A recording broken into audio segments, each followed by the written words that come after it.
Hello everybody, Dana Lyons here with the Cows with Guns report. I am here with my old friend Paul Cienfuegos. We are in front of the Capitol in Olympia, Washington. The marchers are marching in to occupy the Capitol as we speak. Unions, occupiers, people who care. There's thousands of people here. It's fascinating. Paul, you get by far the best backdrop of any interview I've done so far. I am one lucky boy today. Paul, you gave a beautiful speech today down at Sylvester Park and also here at the Capitol. Paul and I met, I believe, in Clayoquot Sound, British Columbia, Vancouver Island. Clayoquot Sound, British Columbia, when we were working to protect the forests up there, and we protected a lot of them. I was living in Tofino for 5 years working for Friends of Clayoquot Sound, and you came up and did a performance for us. I got to play on this outrageous stage. I got to play on this rickety wooden stage in a 10-mile wide clear cut, and Midnight Oil played on the same stage the night before. I was so excited. It was awesome, and I didn't have quite as big a crowd as Midnight Oil, but it was pretty big. But back to you, Paul. The reason we're entering Paul, I've been interested in the effect of corporate constitutional rights that have been handed to corporations over the last 150 years by corporate-leaning Supreme Courts. And I've been interested in that in a long time, but over the last few years, Paul has been saying, Dana, you got to pay attention to this. This is important. This is important for our democracy. We need your help on this. And after Paul did some sessions with me, some tutoring sessions, which I really appreciate, and I realized this is the #1 issue I'm working on now, because I think our democracy totally depends on it, and I think if we want to get anything done in the society, we got to have a democracy.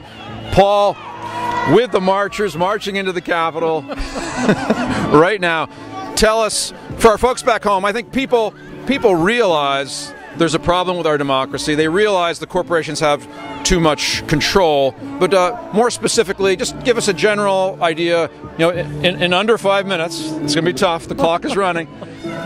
Very briefly, what's wrong with our democracy, and what can folks do in our towns and our cities to do something about it? That's what I love about this movement, that we can do something in our towns. Paul Cienfuegos. Well, let's start with the great myth that we have a democracy in the first place. We would all love to think that, but really it's a great myth. We started as 10% of the population, the elite white propertied men, and they were we the people. They were the only folks with personhood, and right through the 1800s they were the only people that had legal rights of persons. This is great. By the late 1800s, for the first time, the rest of us were mobilizing for personhood, and so they started hiding behind the corporation. As it became the new dominant institution of our era, they started hiding behind the corporate veil. So we went from 10% elite democracy to corporations as people democracy. We've never really had real democracy in this country.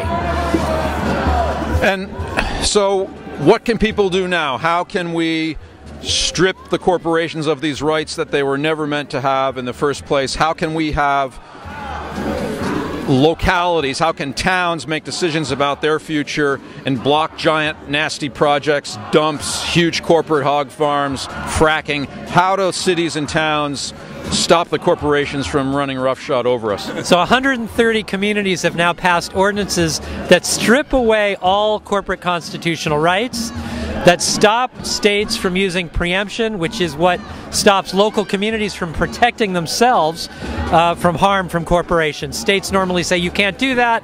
That violates state preemption. And these local communities every one of these 130 communities are prohibiting specific corporate harms that are currently legal under state or federal law, fracking, clear cutting, etc. And tell us about one of the small communities, farming communities in Pennsylvania. Like, give us the name of the community, and what type of corporate work did they ban? It started in Wells Township, Pennsylvania about a dozen years ago. They were sick and tired of using the regulatory structures, begging corporations to cause less harm. They said, Absolutely not. We're stopping corporate agriculture. They passed the anti-corporate farming ordinance in Wells Township, a Republican rural hog farm community. And they stopped a 15,000 head hog farm factory from entering Wells Township, a population of just 520 people. And the anti-corporate farming ordinance banned all corporate ag and the owning of ag land by corporations, stripped all corporations of their rights, and ended preemption by the state of their local rights of self-governance. And that's what started this revolution. And now we're up to 130 towns in 6 states. 130 towns have passed ordinances stripping corporations from doing business in their towns and certain types of business. Now, I live in Bellingham, Washington, and we're facing the prospect of a coal train, a new coal port in our county, and there could be up to 15 coal trains, mile-long coal trains per day coming through. We don't want the pollution, we don't want the noise, we don't want the traffic congestion, we don't want to be a part of the climate change thing. Now, I know there's some people working on ordinances in Bellingham. What could Bellingham and towns, Bellingham, Seattle, Spokane, Missoula, towns along the train route from Wyoming, what could they do ordinance-wise to challenge the corporations bringing the coal through their towns? Well, one of the most amazing things about these community rights ordinances is that virtually anything is possible at the local level. Our state constitutions guarantee us the right of local community self-governance. It's how every state constitution begins. So any community could ban anything it is trying to stop under law. So we could be creating ordinances that ban coal trains through Bellingham, which is what they're actually working on. We could be passing ordinances that guarantee a sustainable energy future for every resident in a community. We could be passing ordinances that guarantee safe food supply with no GMOs in the food supply for every resident in a community. We are a self-governing people in the United States, and we've forgotten this for 100 years, and we've been funneled into the regulatory single-issue paradigm for a century. And these communities are stepping out of regulatory law, stepping out of zoning law, and exercising their rights of self-governance. So it's not what can we do, it's what do we want. What do people in communities need? And that stuff that you need, you put into an ordinance. Thank you, Paul. Now, Paul is also a well-known a cappella singer, in addition to fighting to save American democracy. And he's got a special song for us lined up here. Paul, before you sing the song, where can people learn more? What are the best websites? Paul is based in Portland. You can go to his workshops there. Up here in Olympia, he's throughout the Northwest. But where people across the United States are concerned about our democracy, where can they learn more? They can go to my website, paulcienfuegos.com, and Cienfuegos is CIENFUEGOS.com. And they can go to the Community Environmental Legal Defense Fund's website, which is the acronym CELDF as in Frank.org, and look at all of the 130 ordinances that have been passed. Yes, Thomas Lindsay was also on the Cows with Guns report. Now we're happy to have my initial tutor, Paul Cienfuegos. Paul, do you have a tune for us? Yes, I do.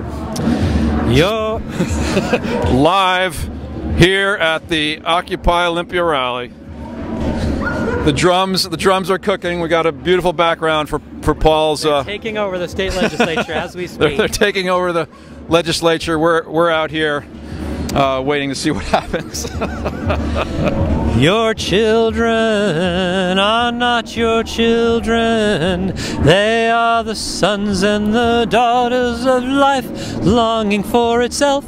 They come through you, but they are not from you. And though they are with you, they belong not to you.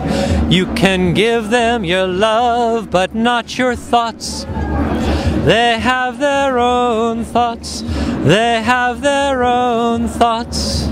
You can house their bodies, but not their souls, for their souls dwell in a place of tomorrow which you cannot visit, not even in your dreams. You can strive to be like them, but you cannot make them just like you.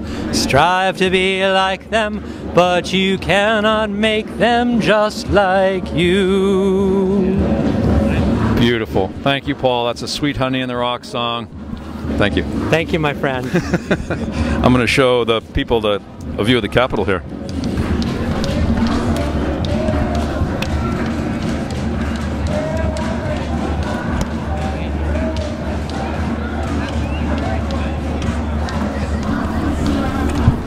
It's kind of a nice place to camp, don't you think?